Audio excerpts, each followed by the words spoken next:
श्री शिवाय नमस्तुभ्यम, हर हर महादेव। आज 14 अप्रैल 2025 की श्री शिव महापुराण कथा जो कि रतनगढ़ राजस्थान में चल रही है, उसमें गुरुजी पंडित प्रदीप मिश्रा जी ने बिल्कुल नए उपाय की जानकारी दी है, जो कि वैशाख के माह का बिल्कुल नया उपाय है। इस वीडियो में हम आपको सिर्फ उसी उपाय की जानकारी देने वाले हैं।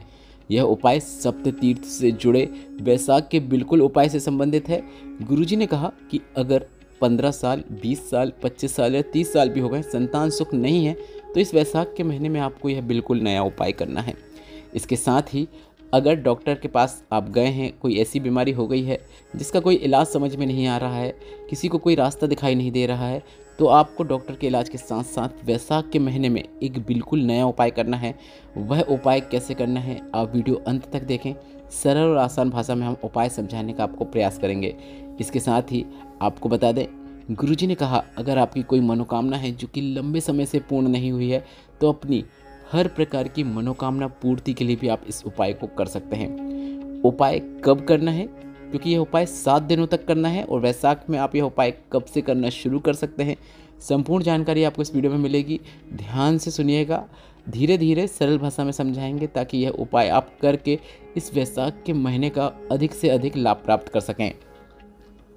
गुरुजी ने कहा है कि यह उपाय करने की जो शुरुआत है वह आपको प्रदोष के 7 दिन पहले, मतलब 7वां दिन प्रदोष का होना चाहिए, उसके 6 दिन पहले आप यह उपाय करना शुरू कर सकते हैं। मतलब यह उपाय आपको कुल मिला के 7 दिन ही करना है। 7वां दिन प्रदोष होना चाहिए। आप कैलेंडर में देख सकते हैं, वैशाख में 2 प्रदोष आएंगी, तो आपको यह उपाय करने का मौका भी 2 बार मिलने वाला है। तो जब वैशाख माह की प्रदोष आएगी, उसके 7 दिन पहले से आपको यह उपाय करना है। 7वां दिन प्रदोष का रहेगा। आप कृष्ण पक्ष और शुक्ल पक्ष की दोनों में से किसी एक प्रदोष में भी यह उपाय करेंगे तो भी पर्याप्त है। यह उपाय आपको दोनों प्रदोष में भी करने की आवश्यकता नहीं है, सिर्फ एक प्रदोष में भी करेंगे तो आपको लाभ जरूर देखने को मिलेगा। उपाय काफ़ी सरल और आसान है। इस बात का ध्यान रखें कि यह उपाय का जो विराम दिवस होगा वह प्रदोष का दिन होगा। इस उपाय को करने के लिए आपको अपने घर में एक मिट्टी का कलश, मतलब मटका ला के रखना है और इस मटके में आपको रोज़ जल भरना है। रोज़ जल भरें। अब इसके साथ ही जो आपने मटका लाया है उसे आप अपने किचन में रखें और किचन में जहाँ पे आप मटका रखते हैं उसके पास ही एक कटोरी में आपको एक बेलपत्र और एक शमी पत्र भी रखना है। मटके का जल आपको रोज़ बदलना है, इस बात का ध्यान रखना है। उस घड़े में या मटके में आपको नज़दीक में किसी भी पात्र में एक शमी पत्र और एक बेलपत्र को रखना है। मटके को किसी भी मिट्टी के ढक्कन या फिर मिट्टी का दीपक हो या फिर सफ़ेद कपड़ा हो, उससे ढक देना है।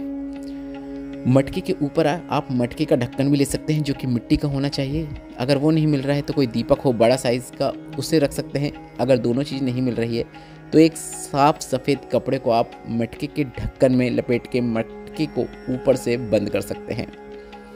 इसके बाद आपको मंदिर जाना है। मंदिर आपको सुबह के समय ही जाना है। सुबह के समय आप जैसे मंदिर जाते आए हैं वैसे ही आपको मंदिर जाना है। शमी पत्र को और बेलपत्र को और एक कलश जल, वह जल जो उस मटके के अंदर हो, उसे लेकर आपको भोलेनाथ के मंदिर में पहुंचना है। सबसे पहले शमी पत्र को आपको शिवलिंग में जो माता अशोक सुंदरी का स्थान होता है वहाँ पे अर्पित करना है।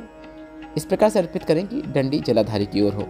इसके बाद शमी पत्र को शिवलिंग में माता सुख सुंदरी के स्थान पर अर्पित करने के बाद बेलपत्र को आपको शिवलिंग पर अर्पित करना है। पर आप जहाँ से खड़े होकर बेलपत्र को शिवलिंग पर अर्पित कर रहे हैं, बेलपत्र की डंडी आपकी ओर होना चाहिए। इस प्रकार से आपको बेलपत्र को शिवलिंग के ऊपर अर्पित करना है। इसके बाद एक कलश का जल जो आपने अपने घर के मिट्टी के कलश से लाया है या फिर मिट्टी के पात्र में लाया है, उसे आपको शिवलिंग पे अर्पित करना है। जल को शिवलिंग पे अर्पित करते समय आप अपनी जो भी मनोकामना है, जिस उद्देश्य के लिए आप यह उपाय कर रहे हैं, वह मनोकामना आप कर सकते हैं, बोल सकते हैं। इस बात का ध्यान रखें कि यह उपाय 3 अलग अलग तरीक़ों से किया जा सकता है, पर आपको एक बार में सिर्फ एक ही उद्देश्य को बोलना है। अगर कोई मनोकामना है तो वह बोल सकते हैं, या फिर संतान प्राप्ति या फिर रोग मुक्ति।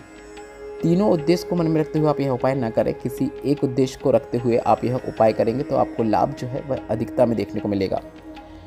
अब इसके बाद अगर आप यह उपाय संतान प्राप्ति के लिए कर रहे हैं तो आपको शिवलिंग पे जल अर्पित करने के बाद थोड़ा सा जल प्राप्त करना है। प्राप्त किए हुए जल का आधा भाग आपको, मतलब पत्नी कर रही है तो पत्नी को पी लेना है, और बचा हुआ आधा भाग पति को पी लेना है।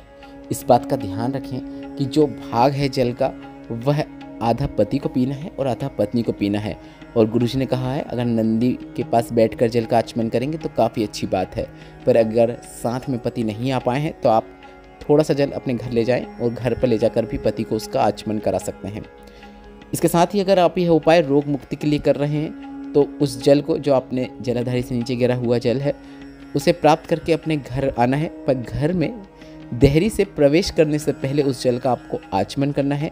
देहरी में खड़े खड़े भी आप आचमन कर सकते हैं। इसके बाद आप अपने घर पे अंदर प्रवेश करें। अब इसके साथ ही अगर आप यह उपाय मनोकामना पूर्ति के लिए करना चाहते हैं तो आप सिर्फ अपने लिए कर रहे हैं, तो आपको यह उपाय जब आप जलाधारी से जल नीचे गिरता है उसे प्राप्त करेंगे तो उसे आप नंदी भगवान के पास बैठकर उस जल का आचमन कर लें। अब इस बात का आपको ध्यान रखना है कि जल का जब आप आचमन करते हैं तो जल का आचमन करते समय आपको श्री शिवाय नमस्तुभ्यम या फिर नमः शिवाय या फिर ओम नमः शिवाय मंत्र का भी उच्चारण अवश्य करना है। इस उपाय को 7 दिनों तक करना है, यह तो आपको पता चल गया है, पर इस बात का भी ध्यान रखना है कि 7 बार उपाय जब आप करेंगे तो 7 मंदिर अलग अलग होना चाहिए, मतलब 7 अलग अलग शिवलिंग पर आपको यह उपाय करना है। इस बात का आपको ध्यान रखना है। अगर आपके घर के नज़दीक में या फिर आपके शहर में या फिर आपके गांव में 7 भोलेनाथ के मंदिर नहीं है, 7 शिवलिंग नहीं है, तो जितने मंदिर हैं उतने मंदिर तो जाएं और जितने बच्चे आते हैं उतने दिन अपने घर पर ही पार्थिव शिवलिंग का निर्माण करें। और पार्थिव शिवलिंग का निर्माण करने के बाद अपने घर पर ही आप यह उपाय कर सकते हैं। पर एक बात का ध्यान रखना है कि एक शिवलिंग का निर्माण करके उसे बचे हुए बाकी दिन नहीं चलाना है या फिर 7 दिन एक ही शिवलिंग का प्रयोग नहीं करना है, क्योंकि शिवलिंग को आपको शाम के पहले पहले नदी में विसर्जित कर देना है, प्रवाहित कर देना है। इसके साथ ही आपको इस बात का ध्यान रखना चाहिए कि यह उपाय 7 अलग अलग शिवलिंग पे हो, एक ही शिवलिंग पर आपको यह उपाय 2 बार नहीं करना है। यह उपाय प्रदोष के दिन पूर्ण होगा, तो प्रदोष के दिन जब आप जल शिवलिंग पर अर्पित करेंगे तो उसका आचमन आपको उस दिन सुबह नहीं करना है, क्योंकि जल आप सुबह ही अर्पित करेंगे। वह जल आपको प्राप्त कर लेना है और उस जल का आचमन आपको शाम को करना है। रोग मुक्ति वाले उस जल का आचमन घर में प्रवेश करने से पहले कर सकते हैं, पर मनोकामना पूर्ति और संतान प्राप्ति वाले उस जल का आचमन शाम के समय प्रदोष काल में करेंगे। और जल का आचमन करते समय हमेशा आपको श्री शिवाय नमस्तुभ्यम या फिर नमः शिवाय या फिर ओम नमः शिवाय मंत्र का उच्चारण अवश्य करना है। यह उपाय गुरुजी ने कहा सिर्फ और सिर्फ वैशाख के महीने में किया जाता है, अन्य किसी महीने में आप यह उपाय नहीं कर सकते हैं। इसके साथ ही इस बात का ध्यान रखें, अगर कोई मनोकामना है तो अपनी किसी भी प्रकार की मनोकामना को भोलेनाथ से अवश्य बोलें, वह मनोकामना शीघ्र अवश्य पूर्ण हो जाती है। उपाय से संबंधित कोई प्रश्न हो तो आप कमेंट बॉक्स के जरिए पूछ सकते हैं।